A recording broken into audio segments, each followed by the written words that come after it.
Hello, welcome to yet another video, and I'm in the same location as my previous video. So I've stopped off at this lovely country road here. Okay, so yesterday I had the Ducati Monster 797. Today I was offered the same bike, but they also said, do you fancy going on something different? We got the Z650 if you want it. So I was like, yeah, let's go for a Z650. So just to give you a bit of information, this bike here is the bike that I did my bike test on, my Mod 1 and Mod 2 on. This is a courtesy bike, so it doesn't have all the bars around it. It has all the safety features, the crash bars and all that lot for the new riders. But yeah, this is exactly the same bike, same model, same year. And so I'm very familiar with this bike, but I thought it was going to be quite interesting because I haven't ridden this bike since I've obviously had a big boy's license. So obviously I've been riding bigger bikes now. So for people that haven't seen my videos previously, my main sort of commuting bike is an Aprilia Shiver 900. Now that bike is soon to be going. I'm going to be producing lots of content on that and why I'm getting rid of it and stuff. But that bike is soon to be going. But anyway, that is the bike I commute on. And my toy, I call it my toy, is a Ducati 959 Panigale Course. So they're my two bikes. Now one's obviously both of them in the 900 category. One's the 900cc and the other one's a 955cc. So coming back to a 650 has been quite interesting because I thought, well, I've got a month's sort of experience now.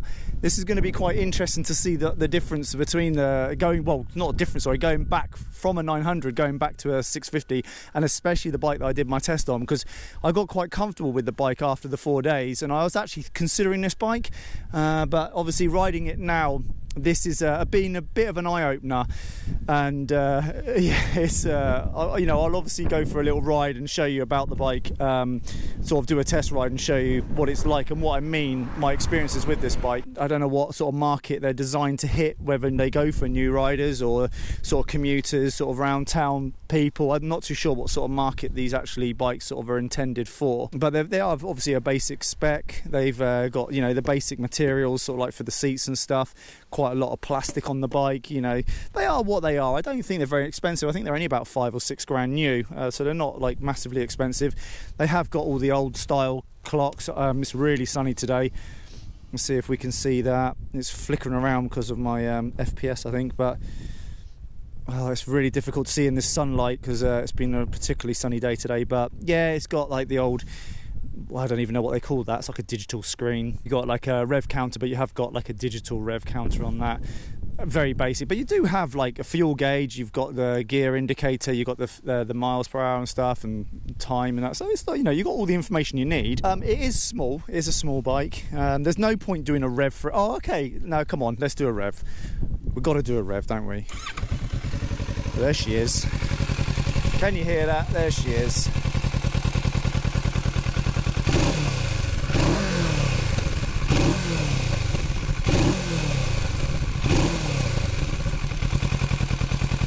Don't sound too bad, does it?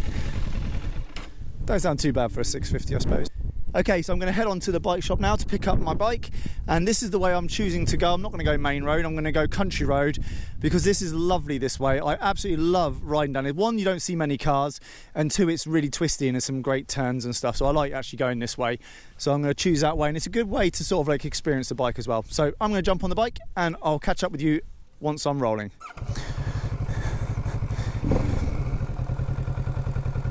Okay, so the first thing you're going to notice when you sort of sling your leg over it is it's really small. So I'm 6 foot tall, got a 32 inside leg measurement, and as you can see, my legs are quite bent, but it's just really manageable. You know, it's really manageable.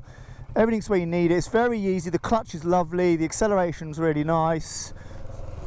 Make sure there's nothing behind. I haven't left anything.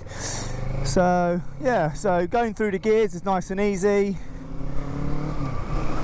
I mean, it's just an easy bike to ride, but it does definitely have its downsides, this. The biggest thing I notice, especially compared to the 797, is the vibration through the sort of engine and the seat.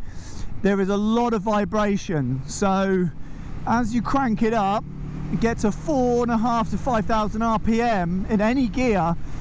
I've got this tingling feeling going into the sort of base of my spine from the seat, and it is really tingling. And this bike is the only bike that I've ridden so far that has done that. The suspension, sorry, I need to say about the suspension at that point back there, because It's really bouncy. It really is a bouncy bike, but the clutch and the gears work really well. It's so easy to locate the gears. You don't miss gears. You don't sort of like get in between gears. False selections are impossible really on this bike. Finding neutral is so easy. It's like, it's just piece of cake. Every time you try and find neutral, it's there. So when I did my Mod 1 on this bike, I actually chose to put the bike into neutral after every exercise. If the bike was a bit of a bitch to find neutral, I wouldn't have done that. But I had the confidence to do it on this because it's just so easy. The gears are a massive positive for this bike. It's very difficult to say where this bike pitches in, as in what market it's trying to attract. And I would say around town again, similar to the 797, but it is around town, sort of like anything really up to 60 mile an hour. And I'm not saying this bike can't do over 60. It's just not a place that I like to be when I'm sat on this. So I have done over 60 on this today, and the wind is insane, and the vibration and the clunkiness. The engine, when it gets sort of like 4.5-5,000 RPM, it really vibrates, and you get that all through the bike. You can feel it through the frame. It does handle the bumps really well though. I mean, it is spongy. It really is spongy, but it does handle them really well. The turning circle's amazing on it. Leaning it over is easy. I mean, it sounds quite aggressive. It's got quite a roar to it, but it just seems to be a lot of noise rather than action, if that makes sense, without trying to be too derogatory to this bike, because it is a lovely little bike. If you're looking for a bike to go on to maybe straight after your direct access, and you want a bike just to sort of like mess about around town and stuff, and sort of like, you know, get used to riding motorbikes, then this is a great bike to sort of learn on, I would say.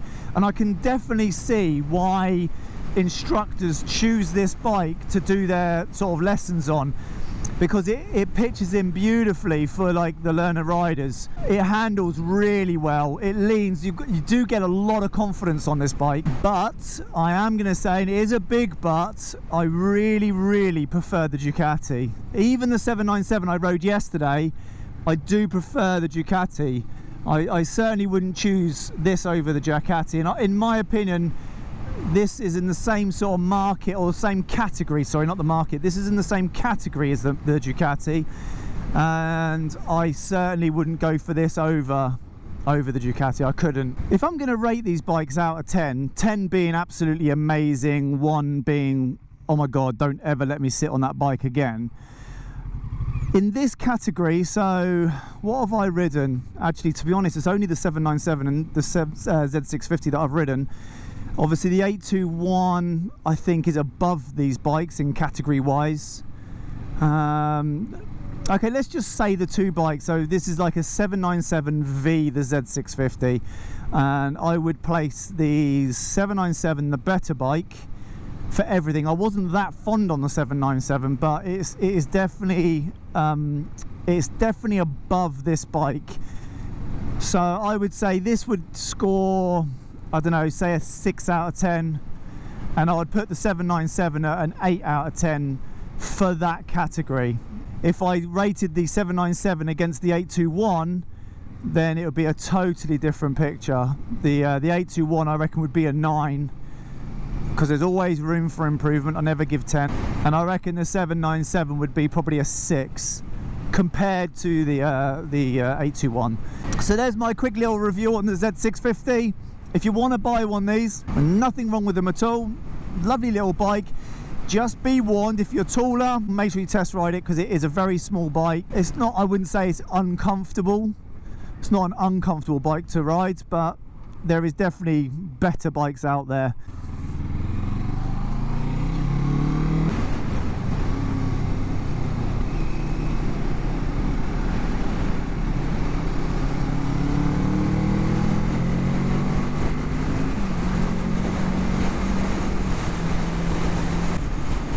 So again, I'm going to conclude my video there. Thank you ever so much for watching my videos, and until next time, I'll see you again soon. Cheers.